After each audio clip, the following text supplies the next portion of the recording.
out, Lily Stolzberg here at Uncle Giuseppe's Marketplace with the one and only Giovanni. And you're going to cook up something delicious, I'm sure of it. What are we doing? We're doing short rib pizzaiola.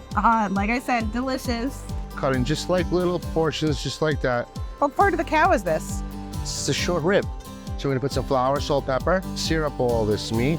That's pretty much what I'm looking for. We're not fully cooking this on the pan. We're gonna saute some of these peppers, throw the onion in as well. Now I'm gonna start adding my garlic. We're gonna throw the mushrooms in. When it comes to cooking with wine, I always say, if you like to drink it, then it's good to use for cooking. I like that. Some capers. Yum. Any marinara sauce will do. Now we throw the olives and a nice heavy pinch of oregano. I'm gonna get a cast iron pot, and we're gonna throw it in the oven, and then it's a waiting game, Lo. Sounds good. All right. Oh my goodness. Is that not amazing? That looks phenomenal. See that meat? It's gonna fall apart. Wow. Do what it's supposed to do. That's right. Beautiful. Like this is my kind of dish right here. Take a piece of like Italian bread. Yeah. There's nothing better. Well, there you go, steak pizzaiola. Looks phenomenal. Oh, I can't wait to try this. And if you'd like to try it, head to newshomes.com and find the recipe there.